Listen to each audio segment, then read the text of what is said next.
34% परिवार इस महंगाई में 6,000 से भी कम महीना की आमदनी पर जिंदा है।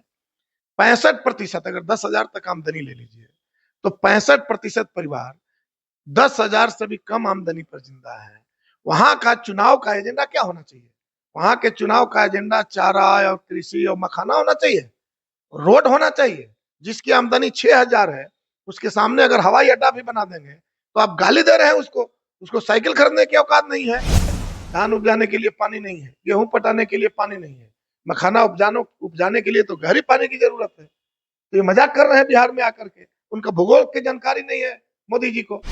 मोदी जी चाह रहे हैं कि कृषि योग्य जो जमीन है उसमें सड़क बना दे, हवाई अड्डा बना दे, औद्योगिक क्षेत्र बना दे, ताकि किसानों को, पूरे देशवासियों को, बिहार को खाने के लिए भी चावल खरीदना पड़े 100 रुपए 125 रुपए किलो। असल ये चालाकी है। प्रधानमंत्री मोदी कल भागलपुर आए थे, लालू यादव पर बरसते हुए नजर आ रहे थे। कह रहे थे चारा चोरी करने वाले किसानों का भला नहीं कर सकते। इस मुद्दा पे बात करने के लिए हमारे साथ भाकपा माले विधायक रामबली सिंह यादव है। कैसे देख रहे हैं, चुनाव नजदीक है, प्रधानमंत्री मोदी बिहार आए हैं, लालू यादव पर हमलावर होते हुए दिखाई दे रहे हैं। देखिए, चुनाव हड़पने की पूरी कोशिश है, पूरी कोशिश है भाई। जिस बिहार में आर्थिक सर्वे हो गया और आर्थिक सर्वे के बाद में पाया गया 34% परिवार इस महंगाई में 6,000 से भी कम महीना की आमदनी पर जिंदा है। 65%, अगर 10,000 तक आमदनी ले लीजिए तो 65% परिवार 10,000 से भी कम आमदनी पर जिंदा है। वहां का चुनाव का एजेंडा क्या होना चाहिए? वहां के चुनाव का एजेंडा चारा और कृषि और मखाना होना चाहिए, रोड होना चाहिए। जिसकी आमदनी 6,000 है उसके सामने अगर हवाई अड्डा भी बना देंगे तो आप गाली दे रहे हैं उसको। उसको साइकिल खरीदने की औकात नहीं है। इसलिए बिहार का आने वाला जो चुनाव है वो जनता के एजेंडे पर होगा। बिहार में जो भी सरकार बनेगी, एजेंडा होगा गरीबों का बिजली बिल माफ कीजिए। पूरे बिहार का झारखंड ने माफ कर दिया पूरा बिजली बिल। 200 यूनिट बिजली किसान मजदूरों को फ्री कीजिए। महिलाओं को 3,000 रुपया पेंशन दीजिए, आम महिलाओं को। और इसके साथ साथ वृद्धा पेंशन कम से कम महीना में 2,000 रुपया कीजिए। ये एजेंडा होगा। एजेंडा जिस तरह से भाजपा ने कोशिश किया था झारखंड में भी, बांग्लादेशी, जिस तरह से हेमंत सोरेन को गिरफ्तार कर लिया था, भ्रष्टाचार नहीं चलने वाला है मोदी जी। ये बिहार है, झारखंड इसी बिहार से अलग हुआ है। इसलिए बिहार से मोदी जी ने सबक नहीं झारखंड से लिया है। और इसलिए हम कह रहे हैं कि बिहार का जो चुनाव है उसका एजेंडा जनता के एजेंडा होगा, जनता के एजेंडा होगा। बीपीएससी परीक्षार्थी सड़क पर है, बताइए, इतना प्रतिष्ठित संस्थान है और उसमें 22 केंद्रों पर सरकार ने पुनर्परीक्षा लेकर के बता दिया कि गड़बड़ी हुई थी, लेकिन परीक्षा पूरा सारे सेंटर पर फिर से परीक्षा नहीं लिया गया। क्या मजाक है? युवा लोग बकस देंगे मोदी जी को भाषण देने से। मुख्यमंत्री को लाडले मुख्यमंत्री बता रहे हैं प्रधानमंत्री। बिल्कुल बिल्कुल, उनकी पूरी कोशिश है कि नीतीश कुमार जी का जो उम्र बढ़ा है, नीतीश कुमार जी की उम्र में कोई भी बोल सकता है भाई। नीतीश कुमार जी थोड़ा बोलने में जो अनबैलेंस हुए हैं, पूरे बिहार में ये संदेश गया है कि नीतीश कुमार जी से अब बिहार आगे नहीं जाएगा।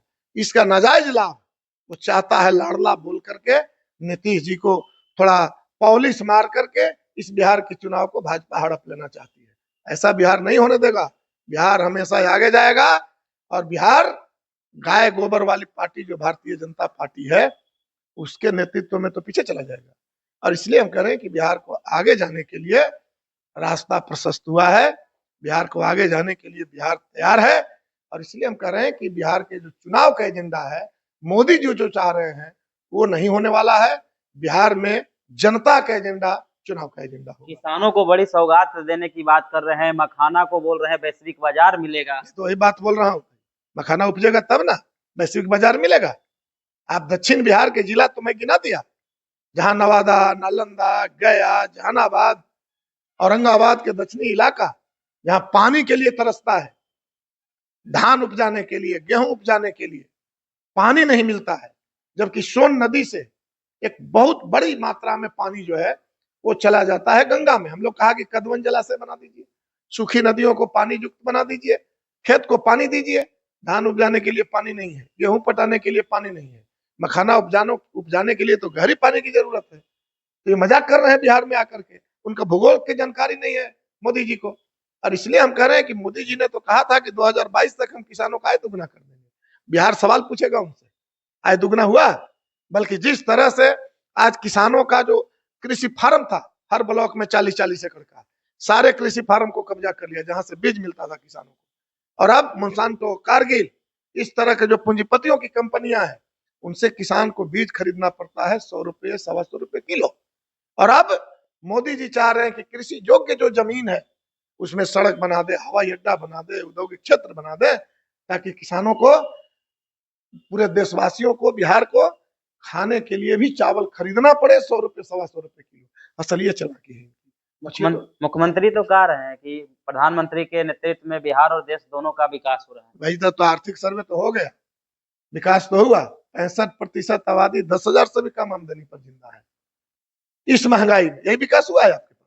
विकास अगर हो रहा है तो प्रगति यात्रा में बैरिकेड क्यों लगा दे रहे हैं जनता से मिलने में? जनता से बात कीजिए, किसानों से बात कीजिए, तो बैरिकेड लगा दे रहे हैं, कोई सड़क पर नहीं निकलेगा। इसलिए कि डर रहे हैं लोग ना, सरकार डर रही है कि पूछ देगा कि विकास कहाँ हुआ।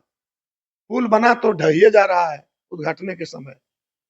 पूरे लोगों की आमदनी 6,000 से कम आमदनी महीना में है, तो जिस परिवार का आमदनी महीना में 6,000 से कम हो, उसको सड़क बना दीजिएगा तो साइकिल खरीदने का औकात नहीं है।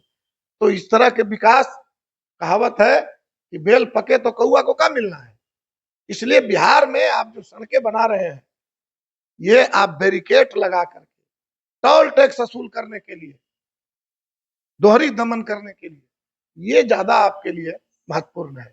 और इसलिए हम कह रहे हैं कि बिहार किसानों के एजेंडा पर, बिहार गरीबों के एजेंडे पर इस बार चुनाव लड़ेगा। इसलिए मोदी जी चुनाव का एजेंडा बदलना चाहते हैं, ये नहीं चलेगा। चलिए, बहुत बहुत धन्यवाद सर। ये थे रामबल्ली सिंह यादव, इन्होंने अपनी प्रतिक्रिया दी है। बाकी बात इस वीडियो के माध्यम से आपकी क्या प्रतिक्रिया है, अपनी प्रतिक्रिया कमेंट में जरूर दें और ऐसे ही खबरों से रूबरू होने के लिए देखते रहिए आगाज फर्स्ट न्यूज।